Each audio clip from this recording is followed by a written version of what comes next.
the exercises. It's a pretty in-depth process and all that fun stuff. You're not going to get all that today, right? In keeping with the theme of orientation being an overture, you're going to get bits and pieces that hopefully will be helpful to kind of store in the back of your minds that can percolate a bit, so that when you get to some of the online workshops, when you get to the bondage retreat, when you get to your encounter, those type of things, we'll turn back to those things. So it's kind of funny when you try to do a talk like this that has both the exercises and discernment in it. I'm like, yeah, that's a bad idea. You're trying to do two things at once. We let a lot of things go. And so the good news is, though, it gets repeated over and over in different ways. And so if you looked at the prayers yesterday and today, if that's all you get, there's plenty in there. The principle and foundation is in there. We'll talk about that. Discernment of spirits, we just heard about.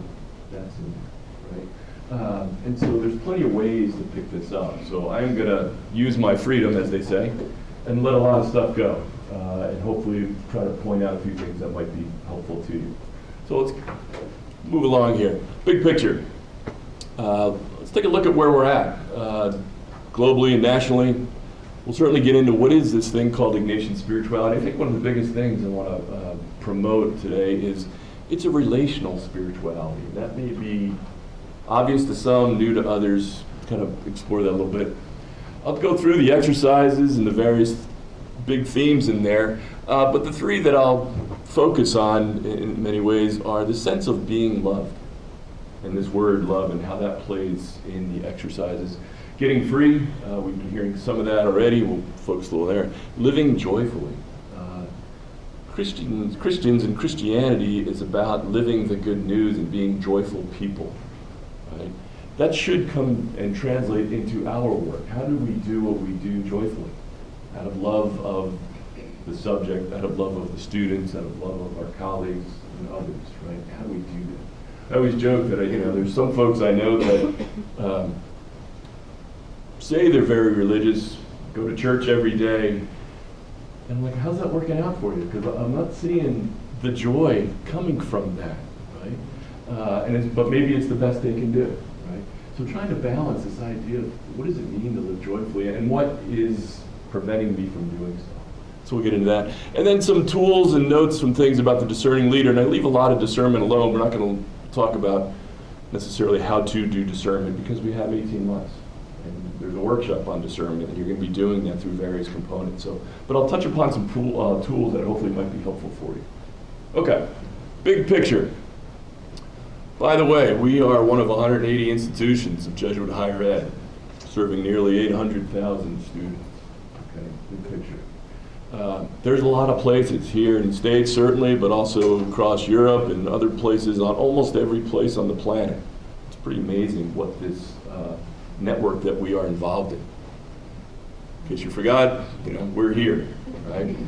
Again, some people were talking yesterday about how we are a little speck in time of a 500-year history, right? We're also kind of a small speck in space across a whole globe, right? And yet, what wonderful gift it is for us to be in a space and be connected in such a way, right? Not exactly UPS or Amazon, but pretty darn good for being in most places in many ways. And this is just Jesuit higher education, right? Let alone the secondary educations and the other apostolates that are there at the Society of Jesus. There's 6 associations. We are AJCU North America, as you can see, but there's one in Africa, the Asia Pacific, Europe and Northeast, places like that, so you're aware. AJCU, ours in North America, has been organized for a while. We're about 70 years old or so, 50 years old, I think 70 I think it is.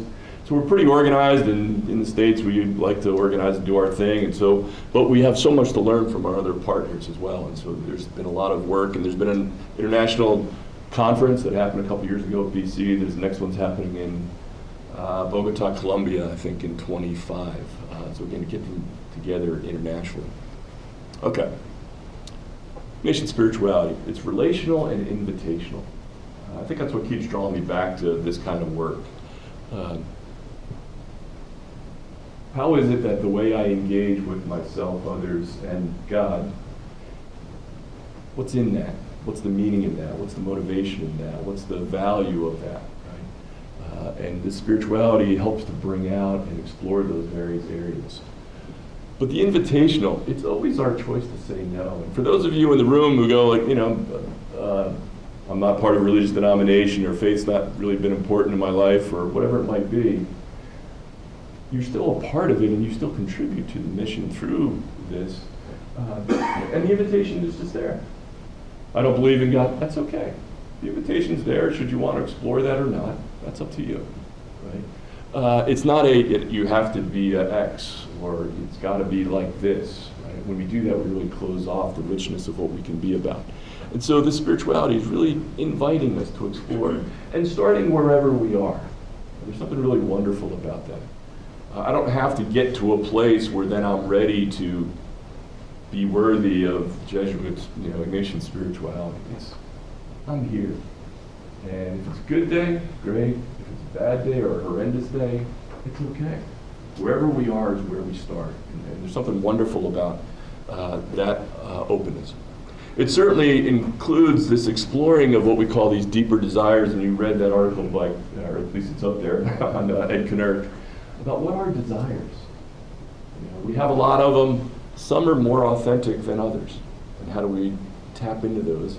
And how do we pay attention to them to see what they might mean for us and go for it? And then breaking out the desires of being, they're not private, although they start that way. In some ways they're public. They're expressed in some way, the things we do, the way we interact, who we engage with, those type of things. We can go on and on about how even the idea that Ignatius would value desires was radical of his time, because back then, and for a long period of time, desires were thought of as bad. Ignore those. Stay focused, stay disciplined. Don't explore your desires, because something nasty is going to happen out there. Right? And Ignatius is going, if God is in all things, and God created us, then everything is an opportunity for meeting this God and engaging. Desires are part of it. As we'll learn, our imagination, our creativity, our senses, and everything else. Right? So it opens up a wide gate, and so there's something really dynamic and wonderful about Ignatian spirituality as a big picture. Some pieces about the exercises. It's the foundation for all things that Jesuits do, all their ministries, includes Jesuit higher ed, us, social apostolates they work in, things like that. It's a really wonderful gift from which Jesuits are formed and experience the exercises and learn the dynamics of them and how that might work in the particular ministries they do. But it's available to us to do this. Ignatius started giving the exercise to lay people as he was figuring it out, taking his notes and doing all that kind of fun stuff. And so there's something really wonderful about finding these ways of what's the invitation for me for the exercises in my role at my institution at this time, given who I am, my interest, background, my limits, my things I'm not interested in, whatever it might be. How do I work with that? Right? We'll come back to some of these bigger picture things, certainly opportunities for living in hope and the examine, which we'll do tonight, and we'll talk a little bit about later. Offer that opportunity. It begins in gratitude, something we were talking about yesterday, ends in hope. Pretty good way to spend the day. Beginning in gratitude, ending in hope. Doesn't always feel like that, does it? Some days. And it's hard, you got to dig deep sometimes to go, am I grateful today? And I'm not seeing the hope today, right? But how do we start to practice and work our way into that? And then certainly they can be helpful for doing this thing we call discernment, making choices, or what we call living a discerning life or being a discerning leader in our context. Okay. Some of the biggest things I'll put up here. If you don't remember anything else, so be it. I want to explore this idea of Ignatius as the lover. We've had many titles of Ignatius. Soldier, mystic, saint, pilgrim, but lover? It seems weird, right? And as a Basque, he's not a warm, I don't imagine him as a warm, fuzzy guy, right? He's really direct, he's really rational, he's short a lot of times in his language. And yet, the early companions loved this guy. There was something about him that just jumped out at them, that they were drawn to, literally drawn to, so that they wanted to follow some of the things he was doing. But the idea of Ignatius of a lover, meaning, what is it that he's focused on, what's important to him, and how does he try to proceed in his own life, right? And so we'll come back to this idea of the exercises are about allowing ourselves, being available, being loved, and then responding, accepting that love and replying to that love in some way, shape, or form, whatever we might do. Sometimes at work, sometimes at home, right? This isn't all about work, because you are not just what you do for a living. If anyone hasn't told you that, I'll be the first to tell you that, right? You have a lot of other things. Students look at us in the classroom like, I am a teacher, that's all I do, and that's my only, identifying factor, right? It's like, no. I've been some places, I've done some things, I have some relations outside the classroom, that type of thing. The exercises are about looking inside, looking at our gifts, and it starts from that place of gratitude. We'll come back to the sin piece and sinfulness in a bit, because that's certainly a big word, right? But we look at that from a loving point of view, and then see what we might need to do in terms of changing attitude or space, whatever it might be. We do this with these other relationships and with our God. And then hopefully it helps us to develop this desire to respond in some way, through action, through attitude, through small gestures, through large events, those type of things. Okay? So if you had to wonder what the exercise is about, and that's the only thing you get, great. Easy enough. Okay. All right. In short, Ignatius' language up here, what the exercises are about in his 16th century language. Translation: the exercises help us to get free, interiorly free from the things that limit us from being our better selves, our more authentic selves, and being the better human beings that we have the potential to be, we're created to be, and are called to be. Simple enough. Okay. Wonderful thing about this sense of freedom from Dean Brackley, who was a Jesuit years ago and lived and worked in El Salvador for many years. He talks about getting more free. So the idea of perfect freedom, like I got to keep work because it's never lined up right. It's like, yeah, of course not. And even more free, or I'd say free enough. So it's the idea of looking this way and saying, what are the blinders what are the limitations I've put that are limiting my ability to really think creatively? How do I open that up a little bit more? Right. It's never going to be wide open, but how do I open up wider more? Maybe the next time I can open up a little more. Okay. That's what we'll work on that. So one of the terms we'll use is this idea of Ignatian indifference, interior freedom, and we'll come back to those too. So again, these are just little cues I want to put up there as we go through our program as a whole. Ignatian indifference, a couple of ways to describe it up there, in the sense of being in balance. Right? Being in balance. How do I not let those things, my own issues, my attachments, my biases, my stereotypes, my presumptions or assumptions, when I walk into that staff meeting or that division meeting and go, oh my God, I got to deal with that, and so is going to be there, and so I've already made up my mind what we're going to do, versus how might I experience this a little more openly, and be able to hear maybe a little more clearly a good idea coming from someone that I might struggle with. Is it really a good idea, or have I judged it already because it's coming from so-and-so? Right? Perhaps you've seen this, I've had this several times. I'll say something, and they go, yeah, and then someone with much more gravitas comes in and says something, and I go, and everybody goes, that's an amazing idea, right? Because you're not seen or heard. I'm sure I do it, unfortunately, to others too. But Brackley has various descriptions to look at that. But the idea of Ignatian indifference is this one of looking and doing our interior work enough to be free or more free, to be able to choose what's better. And to experience a sense of, what comes from that often is a sense of consolation and desolation, which we'll get in a minute. I have this example up here of my dream job. I don't know if it was really my dream job, but it seemed like it was at the time. This was about 10 or so years ago. My position was ending. Didn't know what I was going to do. Married, I got 2 young kids, right? Looking around the jobs.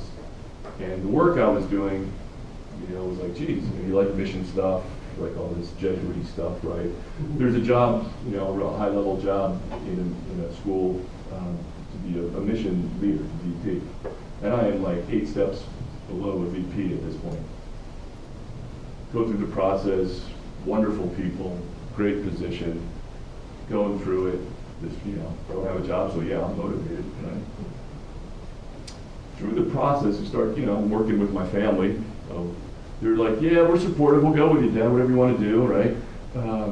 And yet, looking around going, where it's located, where I am, where my history and families have been, I've been bounced around different places, but a lot of times centered here on the East Coast. It wasn't here. I'm trying to think about where my kids were in their stage of life, our friends, family, trying to put all that together, And then coming to the conclusion saying, being free enough or indifferent enough to go, this doesn't seem to line up. It's a great job. The community is amazing. I would love it, I would think. Right? Like, they couldn't be more welcoming to me as I'm thinking about this job. But if I was single, I probably would have taken it. But I'm not single. And it's not like responsibility, it's what are the needs and the best way for me and my family to the way we want to live. And to have the freedom to say no, thank you, to what I thought was my dream job, right? Even with the corresponding nights of my wife and I going, did we make the right decision? Yeah, what are we going to do? I don't know. And being free enough to say that. That was a big one. They don't always come in this big a format, but it was a way for me to lean into this, going, this seems right. All indicators, all the social indicators, what are you, crazy? You don't have a job, you'll get a job, you think, and that tape's going. And yet underneath that, no, something's not right. Something's not right. And so to say no to that. So it's really wonderful, but still difficult.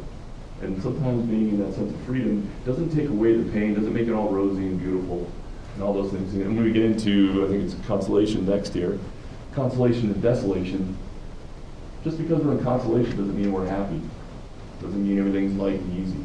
The outside can be very chaotic.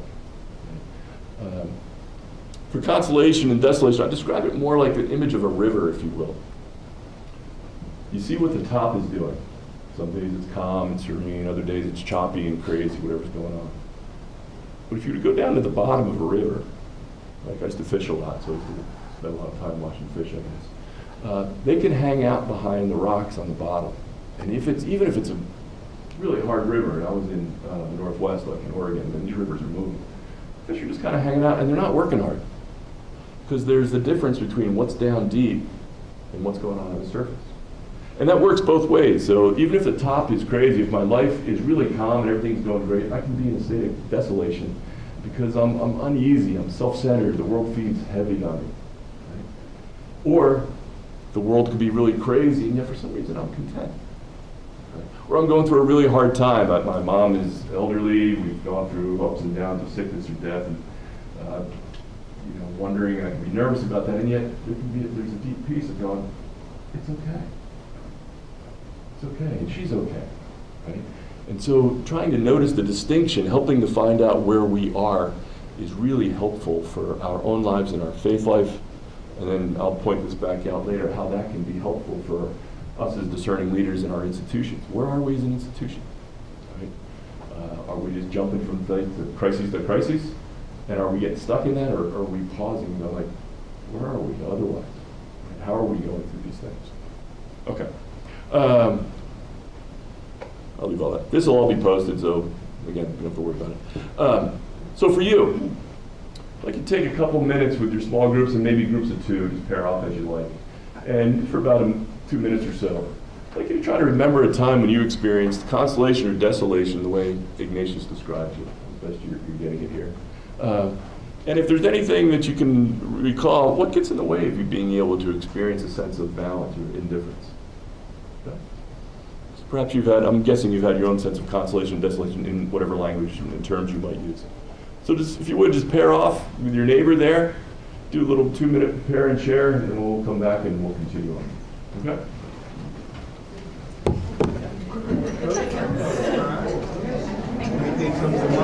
Go ahead. Joe already.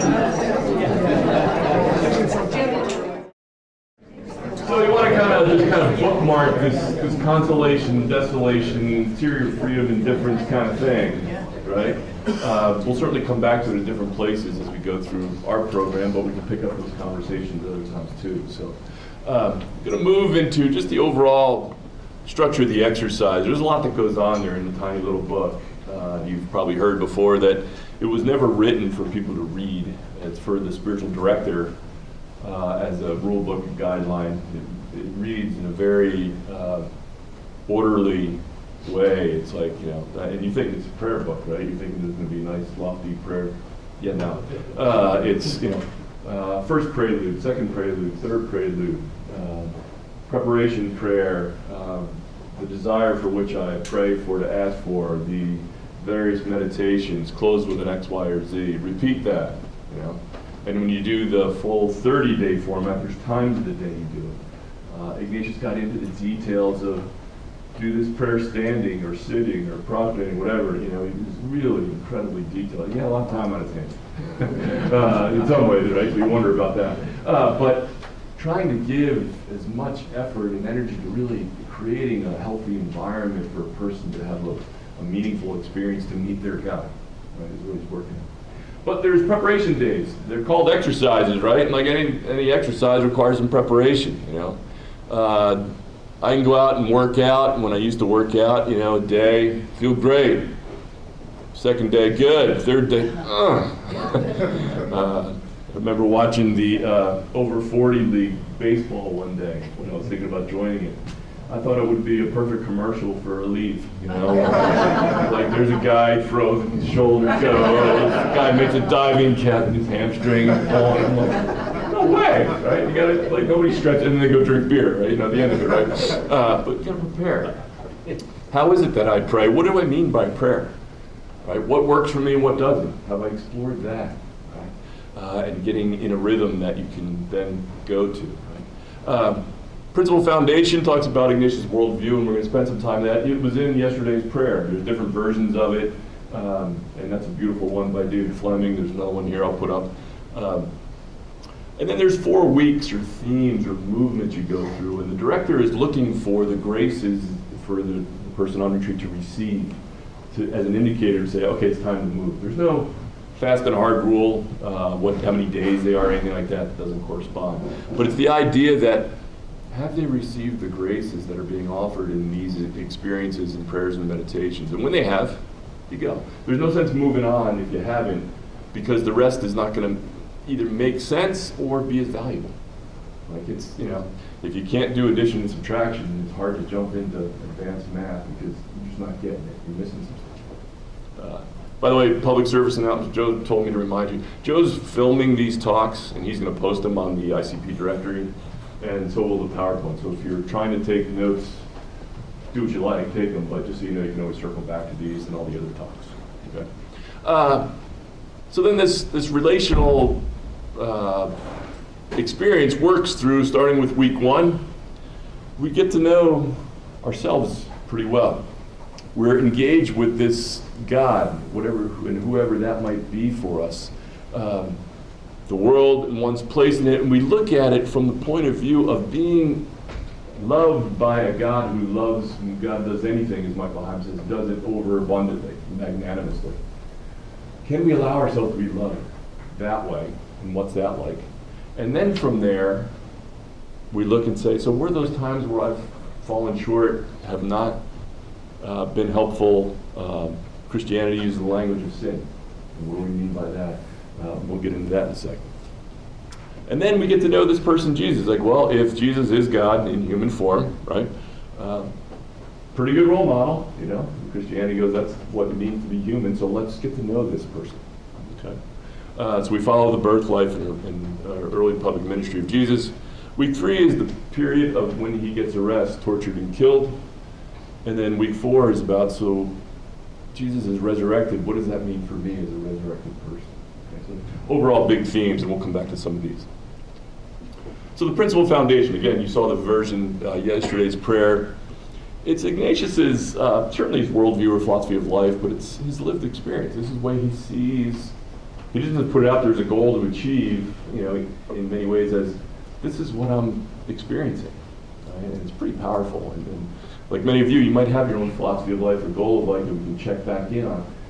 And when it comes from interiorly inside us, like, this is who I am. And I always joke, like, when I used to juggle of being Catholic for a while, it was like, yeah, I am. Would I say that out loud? Maybe. And come to the point going, yeah, I'm okay with that, right? I can claim that about myself. And so whatever our philosophy of life is, how do we claim that? Even with the good, bad, the ugly that comes with whatever we might be headed towards. So, this is the version, you can read it certainly as we go, but it's Ignatius's way of looking out, and I think it's Dean Brackley's version, puts this line in red in here. How do we do this? By loving and serving our neighbor. Okay. And we use everything else on the planet to help us to do that. We do it, we use everything else lovingly and responsibly. It's not like just abuse it, right? Exploit it. We don't do that. That doesn't make any sense. We'd be consistent, right? But that's what we're here for, according to Ignatius. And this is the other section of it. That's one part. So again, we see this sense of interior freedom, right? Engage with people, places, and events and things in the sense that they help free us to be our better selves. And if they don't, well, don't use them. Get away from them. Michael Himes, wonderful theologian who was at BC, I think has some line about, if you want to be a good person, hang around good people. Right? Like, it's not that hard, right? If you hang around, morally virtuous, ethically sound people, you're probably going to wear off. And if you hang around a bunch of people who are something else, you'll probably, pick up some of those habits along the way, right? At least be aware of them. So it's not rocket science, right? Sorry for any of the scientists out there. Way smarter than I am. Again, here it is, make ourselves indifferent, that sense of indifference, right? And yet, Ignatius is, he's really thinking boldly and big here, right? So, even to the extent that doesn't matter if I'm healthy or sick, doesn't matter if I'm rich or poor, doesn't matter if I live a long life or a short life, right? He's not saying don't do those things. He's not wishing you well and being healthy, but he's saying there's plenty of opportunities to meet your God and deepen your relationship with God. And if that's all that's important, that's more important than being healthy. Oftentimes when our bodies are in stress, our hearts are in stress, we become vulnerable. That vulnerability opens us up to new possibilities, to being available. Oftentimes people can receive moments of gifts or grace or clarity or meaning and purpose, however language you might use it, as a way to go, there's something more important here. Right? I'm going to guess many of you have sat at weddings and or funerals where the sadness or the joy is there, but underneath something else is happening in a profound way. Ignatius said, yeah, that's a moment of God. And he's not saying that's why that person passed or that's why they get married just so you can have that experience. No, not at all. It's even through those ups and downs of life, we can have these wonderful moments that can remind us of what it means to be human. And we then make a lot of decisions and choices along the way, right? This is where you can say the parts of discernment comes in. The principle and foundation is really the microcosm of all the exercises. And we'll close with one of the prayers put up by Ignatius called the Susipe prayer, which is like a bookend of that. It's an expression of him experiencing all these things that he did through the exercises. And this is where I'm at now, kind of thing. Okay. All right. So I'm going to just go through some of these big themes here. I phrased week one as God saying, "Let me love you." Again, it's our choice. God can interject and put a bunch of things in. But if we don't want it, we don't have to receive it. And that's an incredible gift of our freedom. It's a scary one. It'd be easier, especially for those who pray and have those prayers of, fix this, take care of that, right, or do this. And I do those too. And yet at the same time, we go, what if God really did all those things we asked for? Right? Is that the kind of life what are we giving up of our humanity, of our freedom when we do that? It doesn't stop me from praying for those things, but trying to find the balance of those things. Right? And so we do these meditations on love, lack of love, our sinfulness, trying to get free, stuff like that. Okay. A couple of phrases that describe sin these days. 'Cause I know it's an older term, and it may have a whole bunch of things, may bring up a bunch of things for us. Somebody found a lack of gratitude. Nice place to start, I think. Of not bothering to love or a failure to love. Sometimes as little kids we say we did something wrong. Okay, we made a mistake, we hurt somebody, we did whatever. Fair enough. I wasn't aware enough of the other humanity that I was engaging in. And I jarred that relationship in some way. Right? Some are little, smaller, some are bigger. With our loved ones especially, they're usually the first ones we take for granted, right? The first ones we hurt the most, right? Our humanity, that's who we are. But how do we just kind of notice that, right? And so sin are those things that keep us from getting free, the sense of interior freedom. Get to know me, I call it, if it's a relationship, you can use a dating kind of analogy if you'd like. Hey, I'm attracted to this person, God in this case. Well, let's date for a while, get to know me. Let's go out a couple times. Tell me about you. Who are you? Right? Where are you from? What's your family like? We get to know this person, Jesus, right? That God becomes a human being is the radical good news of Christianity, right? It's called the incarnation. But what kind of God does that? Right? And the idea that God loves us so much, God doesn't want us to become God. That's not our goal in life. It's for us to become human. How do we know that? Because God becomes human. Right? If I was a God, why would I want to become human? That doesn't sound like very fun, right? I'd rather stay God. And yet that's the love going, no, I'll become one of you. Right? And so in order to help us become our most human self, and again, that phrase by Himes, whatever humanizes makes us more divine. It divinizes, right? The idea that that's become our best sense of self. Okay. Jesus is used as the model of humanity, but we're also invited to co-create with God. There's something wonderful about this notion of, it's not all fixed. It's not all blueprint, and we're just got to figure out what God wants me to do, and I fit in the cog, and God's happy. And, oh, yeah, great. Xavier, good for you. You check the box, you're good to go. And so Joe, well, you got some work to do. Okay, whatever. We're co-creating as we go. The world's not set.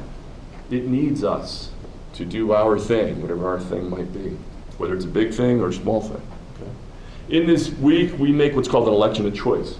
We get interested, we're invited. Jesus asks us, do we want to follow him, or do you want to follow the ways of evil? And of course, everybody goes, oh, Jesus sounds better than evil, so I'll do that.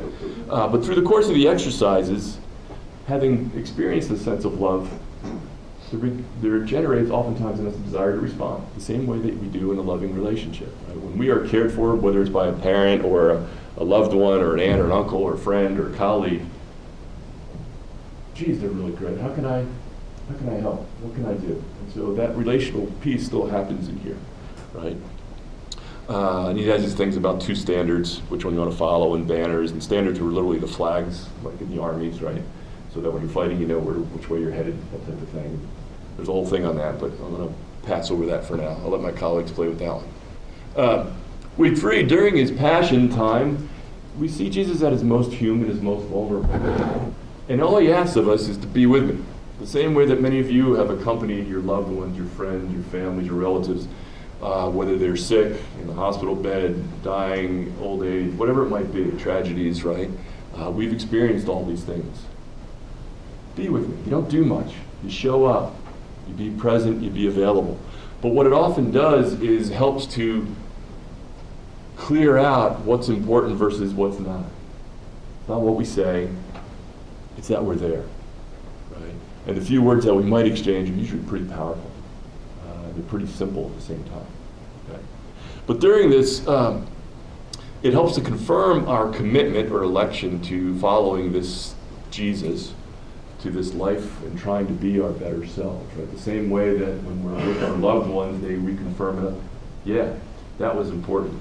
I'm going to honor that in myself and the way I do my thing, whatever it might be. And Ignatius, again, engages our whole body. So we don't just think. You can't think your way through the exercises only. You got to use your intellect, it's a gift, but not only. And that's our challenge oftentimes as educators. That's what we get paid to do, think.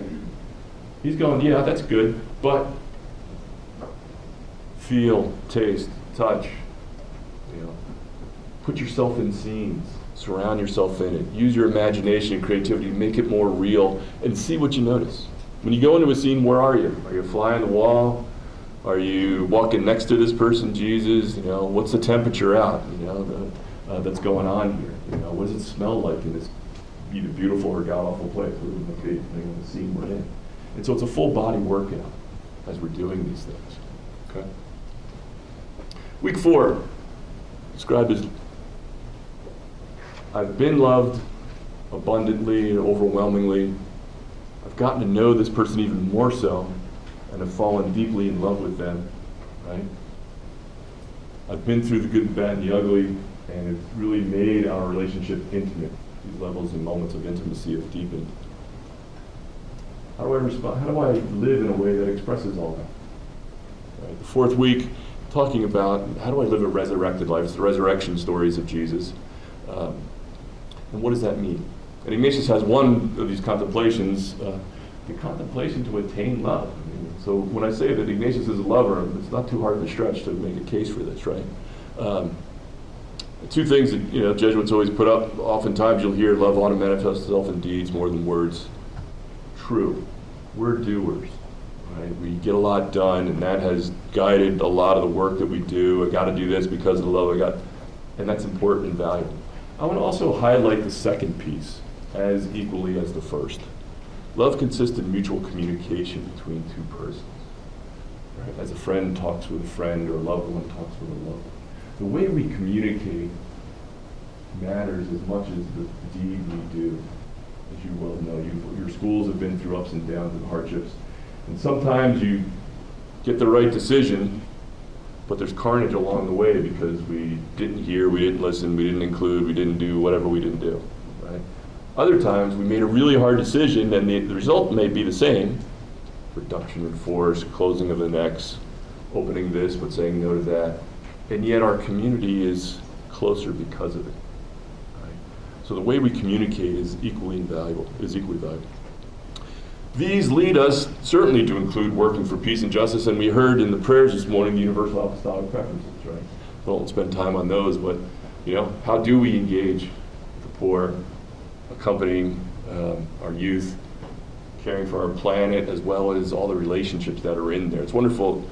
My colleague Stephanie did a talk on this a while, if you remember, Steph. But she used the caring of our common home as a microcosm of all relationships as well. It's not just the environment. It's a bigger picture. But how do we have right relationships with everything, including the tangibles, the earth, the water, the air, all that fun stuff. Okay. Ignatius leaves us, one of his favorite prayers here is called the Suscipe prayer, take, Lord, and receive. And it comes at the end of the exercises after week 4. And what I'd like you to consider is, so yeah, you can see a guy's going to write a beautiful prayer, he's had a wonderful experience of God. Okay, fair enough. Right? I can get that. But as educators, I'd like you to take a moment. If you had to name the top 2 or 3 things that are most valuable to you as who you are and as educators, what comes to mind? You don't have to share everything, just what comes to mind, the top 2 or 3 things about yourself, your abilities, your gifts, that are your strongest assets, if you will, the things you value most. Everybody got something? Okay. Ignatius shares this. He's giving away his liberty, his memory, his understanding, and his will, let alone all that he possesses. Right. Usually when I think I'm getting ready to die, I've heard the conversation, I'm okay if my body goes as long as my mind stays, right? Because I got to know what to do with that. My New Jersey sarcasm says, well, if your mind goes, you really don't have to worry about it. You're not going to know. But notice he starts, that's a tough first line. It's a hard prayer. Like, how do I get to that? And say, here, Lord, take my will? Come on. This is America. We're pretty strong-minded, willed people, right? And our understanding, that's who we are, is what we do. Here it is, Lord, take it. And he says, because you've given all this to me, I give it back to you. It was a gift. I used it as best I could, many days as I could, some better than others. Here you go. Right? It's like, he says it, not as coldly, like, here's our house, like, give it to my kids, right? Here you go, I don't need it anymore, take it. Right? This is all my gifts and skills. And all he asks for is God's love and grace, the very thing that he received in the principal foundation of the first week of experiencing God's love and grace. He goes, that's always been not only enough, but way more than enough that I ever needed. Right? I joke with my students, I teach a course along these lines, and saying, God is trying to get our attention about a zillion times a day. I'm lucky if I catch one or two every couple of weeks. And we were joking back then, I was like, by the way, did you see that one solar eclipse event that happens every 800 years? No, missed it. Guy goes, all right, I'll try something new tomorrow. Did you see that wonderful thing? See those flowers that were bursting as you walked through? Oops, missed those. I was looking at my phone. Okay, I'll try something tomorrow. Right? Did you see this person who really let you know what was important? Missed it. Right? But I did catch this. Right? I remember sitting one day in my yard, I just mowed the lawn, whatever, and I'm sitting outside, I'm smoking cigars that night, just kind of hanging out. And rarely smoke a cigar, but I do. And looking at the moon, it dawns on me, the earth is moving. I'm a slow learner, but I kind of knew that, right? We know this. But then you're like, the whole earth is moving right now. And but it's not spilling my drink, it's not messing me out of my chair. What an amazing gift that is all around me that I just rarely notice or appreciate. Right? And for Ignatius, he's seems to be more aware of the zillion miracles happening that keep us alive on any given moment, let alone all the other dynamics of relationships with people and all those things going on. And so there's something really beautiful about this opportunity. It's a hard prayer, I think, in many ways, because it sounds like a big ask. And yet, I think you and I have had these experiences saying, but when I've been in love in an intimate way, it's easy. It's really not that important.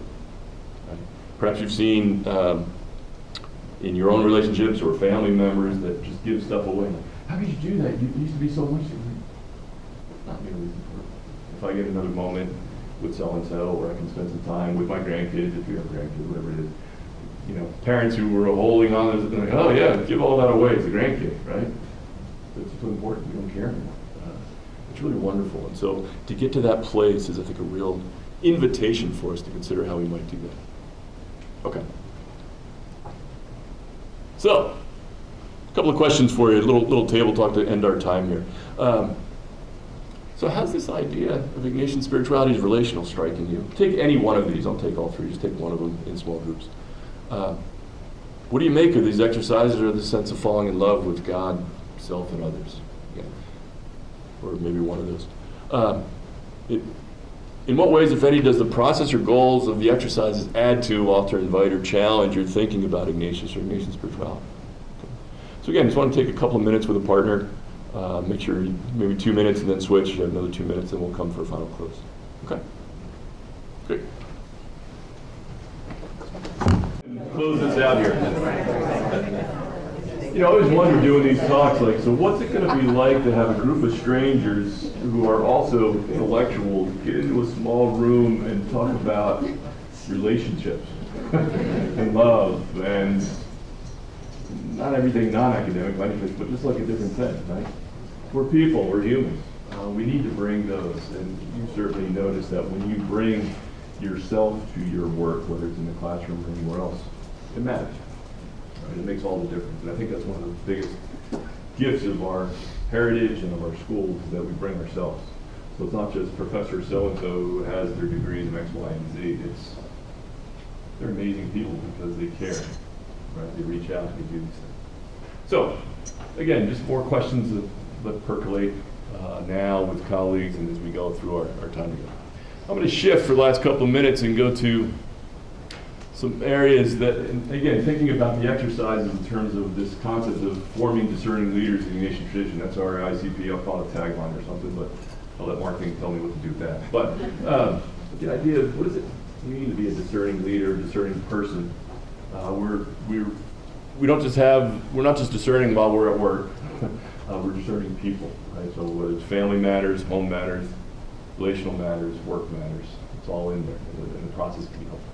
Okay, so I thought, maybe this will help. I was driving up to Massachusetts one day, and the billboard massively looked over. I was thinking about I got to do this talking to sermon, so I'm like, there you go. That's one way to do it. So if that's helped, and it's legal in most places. So anyways, okay. But from the exercises, okay, if I think about this idea of being a leader and being a discerning leader in this tradition, you can see some of these areas come to mind, right? We get to know ourselves better. That's always helpful. You can call it a 360 review, whatever you want to call it, but the idea of getting to know our interior selves well is really helpful, especially knowing where we're free and unfree.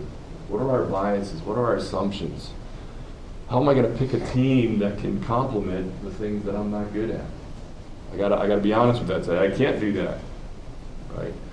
I don't hire many people, but the few I've hired have been amazing. Like whether it's Sue or Joe, or not hired but asked to work with me to complement me, this team over here and others in AJCU. It's like, how do I do that, right? And there's plenty of times where I go, hey, I want to do it this way, and we're like, you don't know. Like, that's what you asked that person to do. Trust them, right? So working into that. It helps us with our values. As importantly, the principle and foundation especially, and however we might frame that, gives us the direction, the worldview, the horizon. The Ignatian pedagogy, well, we can talk about that another day, has that 5-step method everybody knows. What's direction are we headed in, right? I always joke that thieves can use the 5-step method of Ignatian pedagogy quite effectively, right? But that's not the goal. Where are we headed? And where our school is headed in a big, wide highway, not a narrow lane, but just kind of that way versus the opposite. Okay. Elizabeth Liebert has this wonderful line. She talks about discernment is a response to an occasion for God. Is another way to think about it. And it goes on to say, well, there's lots of occasions. So there's lots of moments. Essentially every moment is an opportunity which can be a response to an occasion for God. Hence, Ignatius is finding God in all things. Right? That makes that kind of possible. Okay.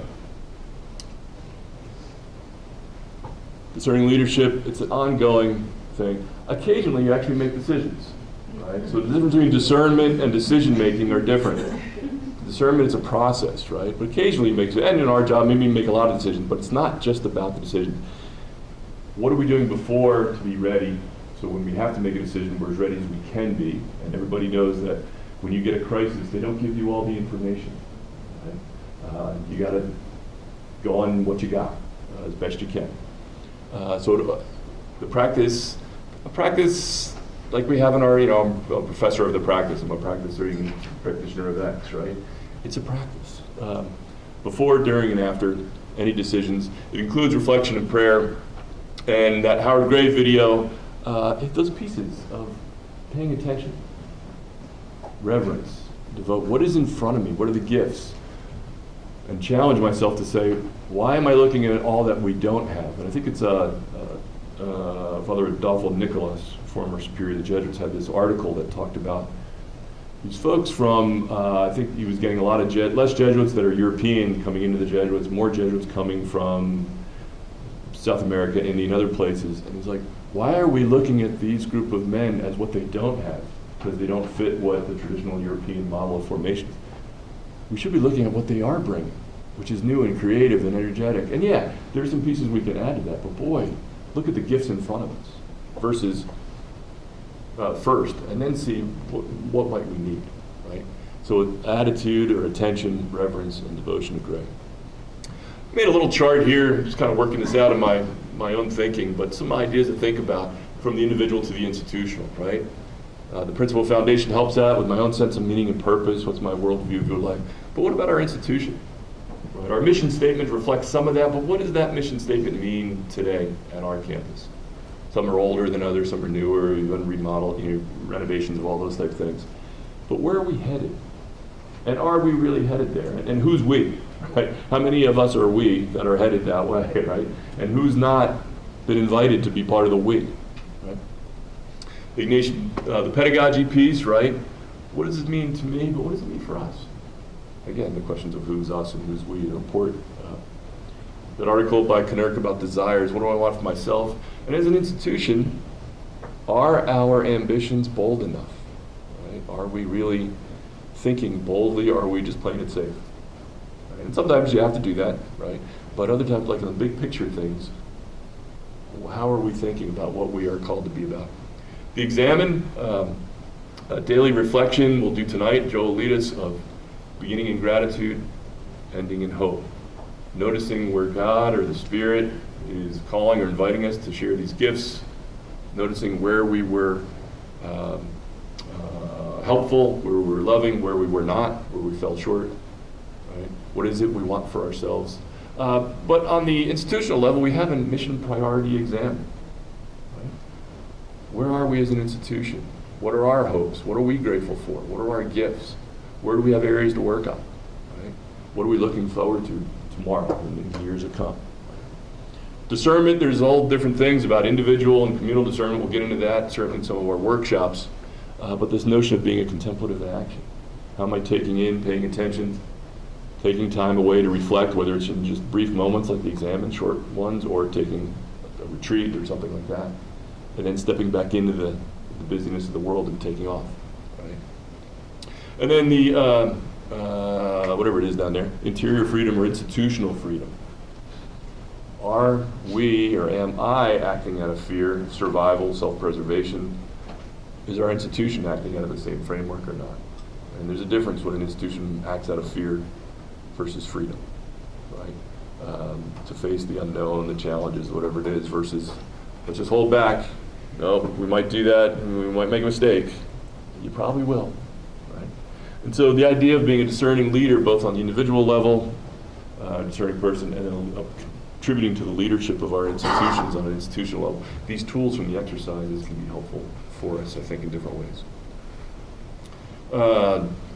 This is some of the curriculum we'll go through coming up. The spiritual leader you saw, we'll get into pedagogy and humanism next, faith and culture, global encounters that you'll have, and Tom will be leading us and talking to us about those things, and other concepts that we'll be covering, as well as the retreat, the summer workshop, the mission project, all those fun things. Okay, so these pieces are going to come back at you.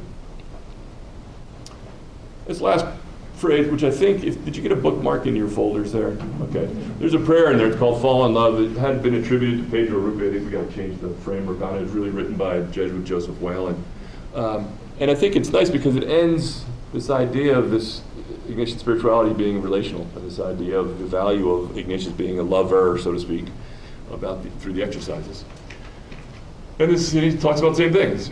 Nothing's more practical than finding God, falling in love in a quite absolute final way. And again, if God's not close or known or the way that it works for you, go to people. Use that as your starting point, wherever you are. Right? But falling in love is being so important that guides everything. Changes our lives. We pick up and move. We sacrifice endlessly for the things or the people or the students or our kids or whatever it might be. Why did you do that? Because I wanted them to have X, Y, or Z. Because I thought it would be helpful. Because of whatever, right? And so it decides everything, right? And it's the thing that makes us most human, gives us the most joy and satisfaction in life, right? And when we don't have it, we know it, and it's painful, right? And so the idea of Ignatian spirituality invites us to experience this love by the greatest lover, God. And then let that fill you up and see how that might influence what you might do in your daily work. Okay. We're not going to have, oh good, did I do that? That's even better. We're not going to do small table sharing on this one, but I just left with a couple ideas of just thinking about these, of this idea of a discerning leader resonate or not, and areas just to consider. What do I want to pick up later as we go along through our time together the next year or so? Okay. I think we'll stop there. So, thanks very much.